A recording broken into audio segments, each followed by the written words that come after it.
Hallo und herzlich willkommen bei Selbermachen. Heute gibt es Sauerampfersuppe.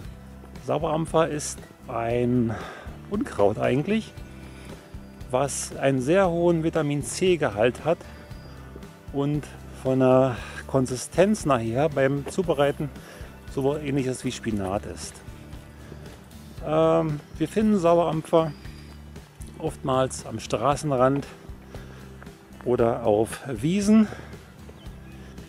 Wir haben jetzt Mitte Juli und der Sauerampfer ist eigentlich schon sehr ausgewachsen und die Blüten stehen sehr hoch. Ein Nachteil, die Blätter sind nicht mehr ganz so frisch, die ihr ernten könnt. Aber ein Vorteil ist, ihr könnt den Sauerampfer überall, zum Beispiel hier am Straßenrand, sehen. Hier wachsen immer aus dem Gras so Büschel an Blüten hoch. Das hier. Das ist zum Beispiel eine Sauerampferpflanze. Die wächst hier am Straßenrand. Und wenn ihr hier mal reinguckt, sehen wir uns mal die Blätter an.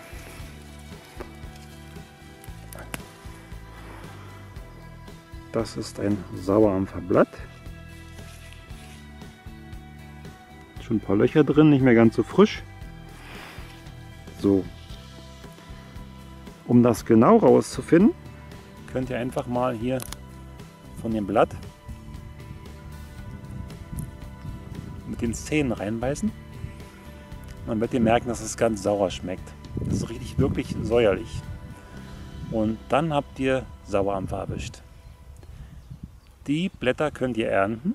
Dazu sucht ihr dann ein paar frische Blätter aus,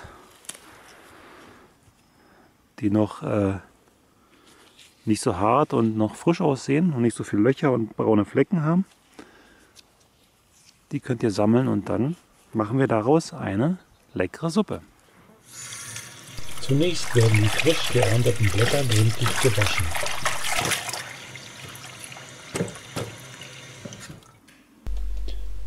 Dann werden die Stiele entfernt und eventuell einige nicht so schöne Stellen am Blatt.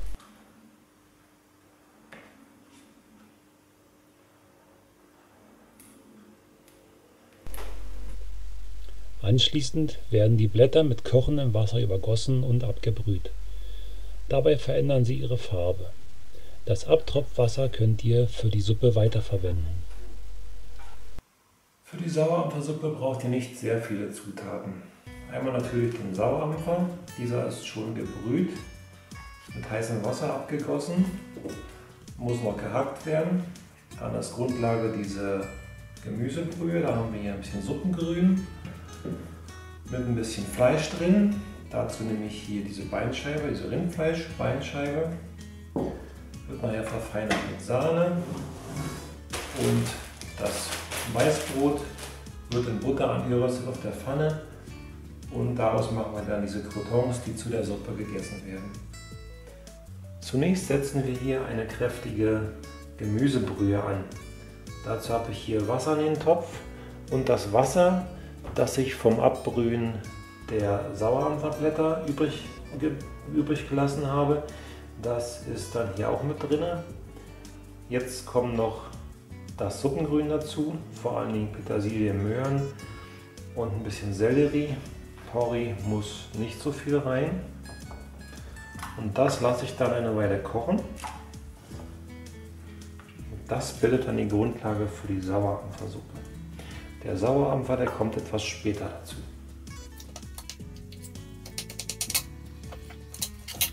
Ein bisschen Salz nicht vergessen.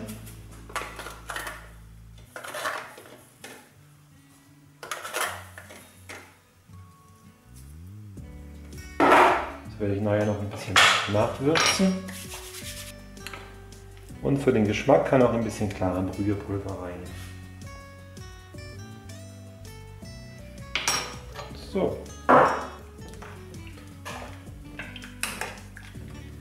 Das lassen wir jetzt mal eine Weile aufkochen, sodass die Suppe schön kräftig durchziehen kann. Wie gesagt, die Schlusswürze kommt dann später. Kann ruhig erstmal ein bisschen kochen. Nebenbei koche ich schon mal die 2 Eier. Die müssen nämlich nachher noch abkühlen. In der Zwischenzeit wird der abgebrühte Sauerampfer, der jetzt ein bisschen wie Spinat aussieht, vorbereitet und gehackt. Der wird jetzt ganz fein gehackt.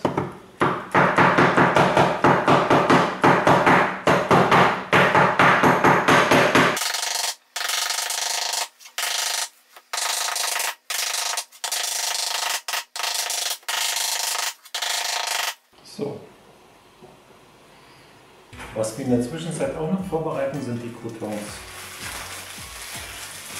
Dazu könnt ihr Weißbrot nehmen oder ich nehme hier in diesem Fall Buttertoast, was genauso gut funktioniert.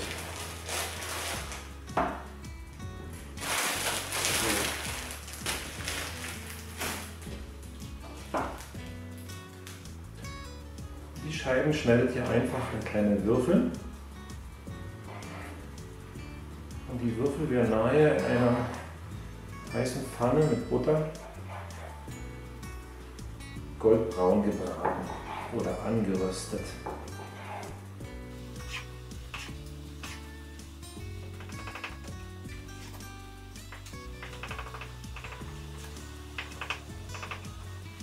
So, jetzt will ich mal kosten, ob die Brühe schon einigermaßen gut ist oder ob noch ein bisschen Würze fehlt.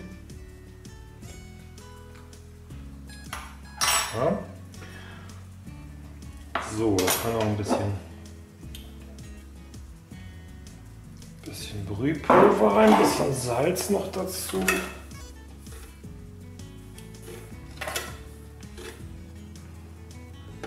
So, das sollte aber reichen. Können wir uns auch schon mit den Croutons beschäftigen. Die Suppe ist bald fertig. Und nein, wir machen noch was anderes vorher. Wir werden vorher noch die Eier vorbereiten, zuschneiden, die wir nachher in die Suppe, in die Sauerampfersuppe machen. Und wir werden schon das Mehl ein bisschen auflösen, damit wir nachher die Suppe andicken können.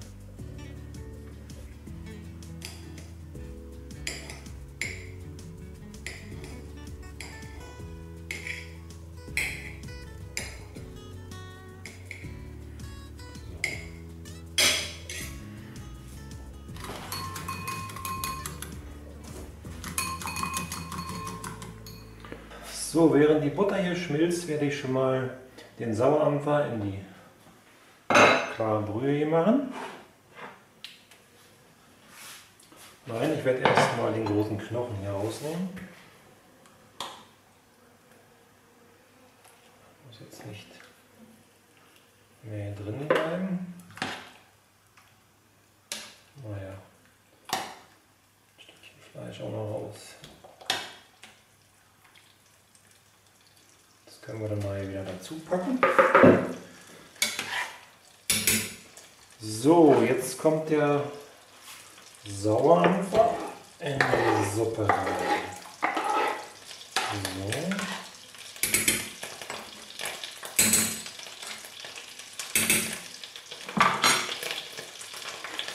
So. So.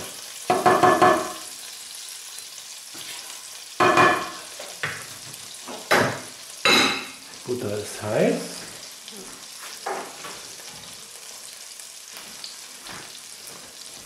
Jetzt machen wir das Weißbrot hier rein.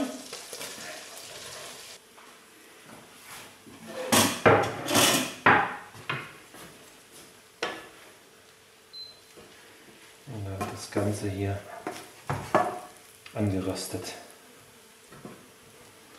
Das dauert jetzt einen Moment. So, hier kommen jetzt noch 2 Esslöffel ungefähr Sahne rein, oder 3, mal gucken.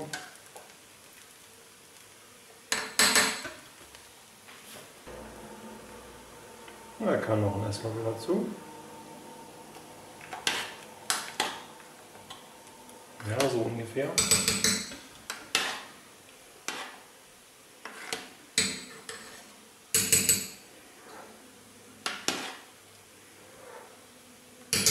So.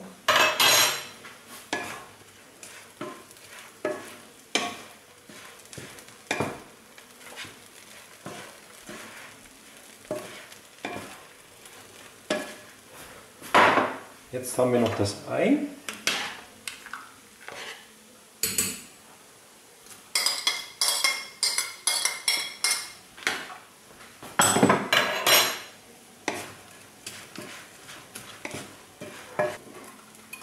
Und dann haben wir noch das gelöste Mehl hier zum Anlegen der Suppe.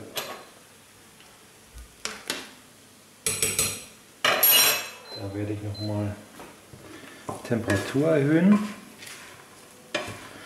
Hier nicht vergessen zu rühren, nicht dass es anbrennt, das wäre schade.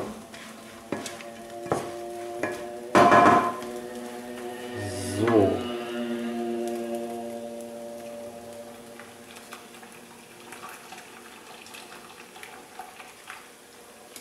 Dann mache ich wohl doch alles rein. Das waren also 2 Esslöffel Mehl.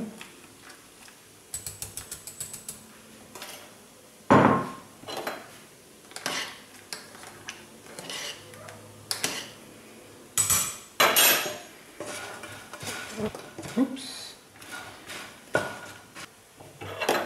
Sollte dann wohl reichen.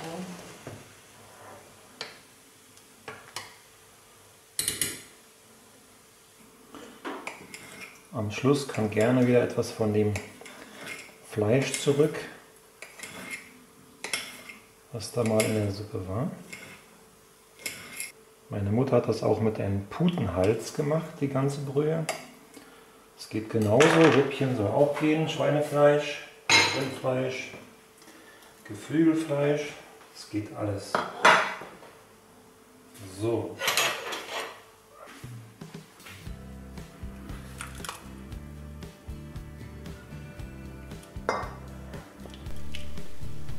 So, die Sauerapfelsuppe ist nun fertig. Man serviert sie mit den frisch gerösteten Croutons. So. Wenn ihr die nicht gleich alle in die Suppe legt, bleiben sie beim Essen länger knusprig.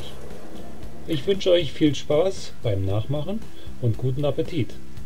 Das Rezept, wie immer, findet ihr in der Beschreibung. Wenn es euch gefallen hat, freue ich mich über einen Daumen hoch. Und wenn ihr mehr sehen wollt, könnt ihr diesen Kanal gerne abonnieren. Tschüss, bis zum nächsten Mal. Das macht man nach Gefühl. Machst du Mehlschwitze? Hier, nein, Mehlschwitze nicht, bloß hier jetzt mit Wasser. Nein, das ist ja auch so was. Ja.